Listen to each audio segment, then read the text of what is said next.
Focus on my disciples, you get mind fucked with these broads.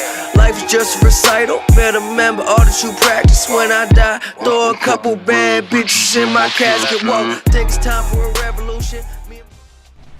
Let me get this out the way right now. My fan is on and it ain't turning it off, so if it's annoying you right now, I'm so sorry, but you're gonna have to mute me or something, man, because I ain't turning that shit up. It's high as hell in Southern California right now. But this is my first Ultimate Team. My phone ring. This is my first Ultimate Team as I go through my roster. I just want to show you how I've been doing so far. My team skills are 93. My best player is Calvin Johnson right now. He's my only elite card right now. All the players that you see on my team have either been pulled by coins I've got from playing games or have been won from challenges or whatever. And that's about it. I have never put money into this. I have never did anything like that. I've just grinded. I mean, I sell cards, I get cards, sell cards, get cards, and sell cards. That's it. It's a slave trade. That's all you do. You see it. You see a jigaboo, you buy a jigaboo. I mean, whatever they used to say back in the day. That's racist as hell, man. I shouldn't be saying. I'm a young black gentleman, man. I shouldn't be saying shit like that. But, well, yeah. Calvin Johnson's my best player. My best defensive player is Troy Polamalu. And then my best linebacker is Ray Maluga. I mean, my weakest skill position right now is probably my corners. But they're pretty athletic, so it kind of makes up for it. They're pretty tall, so they have a little bit of leeway, especially Myron Lewis. So he's like 6'2", so. And then my safeties do really well. I have Joe Hayden, even though he's a corner. He's playing my safety right now, even though I have others. I have Reggie Nelson, C.J. Spillman.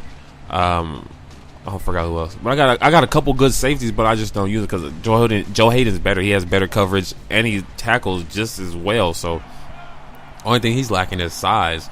He's only like 5'10", 5'9", 5'10". But I guess the depth chart's over since I wasn't really looking at the screen any damn way.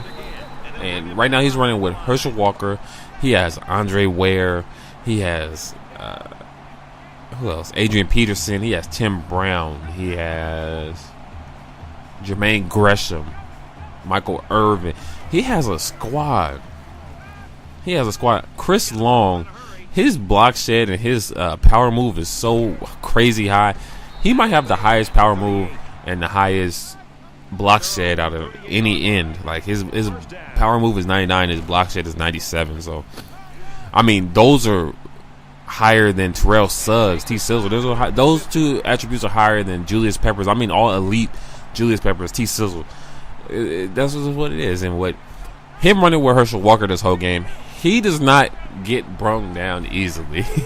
He does not come down easily. It's either the second hit or the third hit that usually brings him down, unless I'm hitting him with like Ray Maluga or Carpenter, Bobby Carpenter, or Troy Polamalu. So that's just it. It's going to be tough going, bringing him down, but at the same time, I have faith in my team. I have faith in my scheme and in my team as Michael Irvin makes a great catch.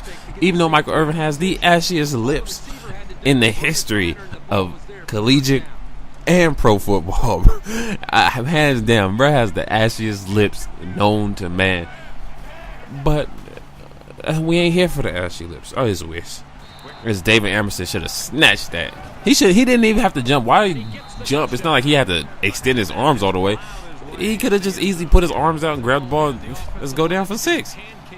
But he ain't with all that. Now, is he? So, as I show a field goal, I was about to say, why did I show a field goal? So, as you can see, I get in good field position with a kick return and then a great pass to Dante Stallworth, who caught the ball. Can you believe that? He caught the damn ball. He caught the ball. Dante Stallworth caught the fucking ball. I had to cuss right there because he caught the ball. You know how amazing that is? As I hit Lance Kendricks on a double move. It's amazing. To be so fast and to have such great route running, he just, oh my God. He just can't catch. His catch is like a 70 or like a 77. It might as well be a 7 fucking teen. As I cuss again, I'm sorry, Jesus. I'm sorry. As I cuss again. But it's ridiculous. He drops wide open pass. He's not going to be on my team for long as I smash Mark Barron and invite him into the end zone with me.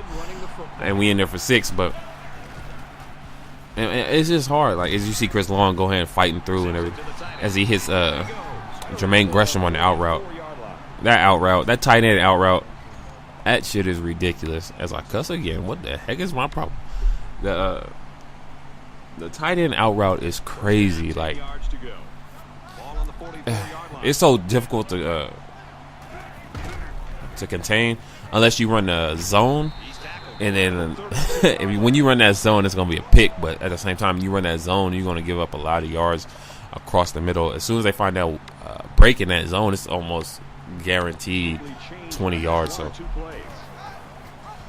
he scores again. As I run the option, I barely run the option. Everybody loves to run the dang option in Ultimate Team because they incorporated 30 new option plays. And everybody just has to use at least 20 of them.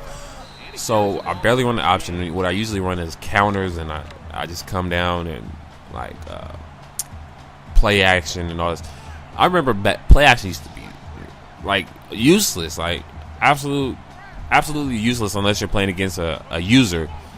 But when you're playing against the computer, or when you're playing against a user who just uses down linemen or anything like that, it's actually pretty effective. So is the pump fake. If you're playing against a defender when you play against an opponent who has mediocre defenders, like has mediocre corners, or like a corner who's like 85 or lower or something like that, you hit him with the play action, and then you come out the play action and hit him with the pump fake, he's going to bite on it. Like, I say about 70% of the time he's going to bite on it, just because there's awareness, and it's because it's play recognition, and all that stuff goes into play. So I say that we hit, I'm not even paying attention. I think we hit D'Angelo Williams. D'Angelo Williams is a beast. If you just look at his stats. Like, not his stats, but just look at his stature. Like, he's 5'9", but he's 229 pounds. That's crazy, right? And his speed's a 93, so he rarely falls backwards. Rarely ever falls backwards. And he was a great pickup for me. I used to have Ray Rice, who was 89 overall, and D'Angelo Williams is just a 92 overall. As I run the option on the goal line, I usually run the option on the goal line because it's difficult to defend. And with the new tackling system, the Infinity engine, it's like you run right past people. So you can run like right next to, they don't put their arms out, nothing. So heck. But they don't put their arms out or nothing, so you get away with a lot of options when you should have been tackled, especially when they're using especially when you're going after the user. Now he keeps blitzing his left outside linebacker, so I was like, this is a perfect. As I snatched the rug from under his feet, but this is the perfect time to run screens. When they blitz that linebacker, they have no protection over there. Trust me, a safety, a corner going against D'Angelo, really. As a Hulk Hogan, my mic, but yeah, though his weight distribution, that's crazy. So here he goes, fakes the handoff, comes back as Troy Polamalu should have snatched that, took that back for 6. So it's 4th and 7. Of course he's going to go for it. Who punts in Ultimate Team? Really? You punt in Ultimate Team? Kill yourself. You can't play sim ball on Ultimate Team. So basically, it's 4th down, and they're going to try to go for it. he's desperate right now, because I mean, if I get the ball back, he knows I'm just going to milk that 3 minutes. That's it. I'm not going to sit here and be a jerk as Troy Polamalu drops the pick, which I wanted him to, so we didn't have the ball way back there. So, as I throw a duck. See, he blitzing that linebacker. You know what happens when you blitz that linebacker? You keep blitzing and blitzing and blitzing. Donald, Cupid, Donner, and blitzing. You keep blitzing, bruh. You're going to get killed with the screen. Here he goes. This is all bad. So, as I snatch the rug from under his feet. So, basically, it's not always the team. Sometimes it's the scheme. It's sometimes how good you are as a player. Like, I've went against players who have probably like an 85 rated team, and they hold up with me until the end as he throws a bomb to Tim Brown. But it's useless. It was just for stats, I guess. But it's not always the team, it's the scheme. If you're a good player, you're always going to be a good player regardless of who you're playing with. Remember that. It's simple.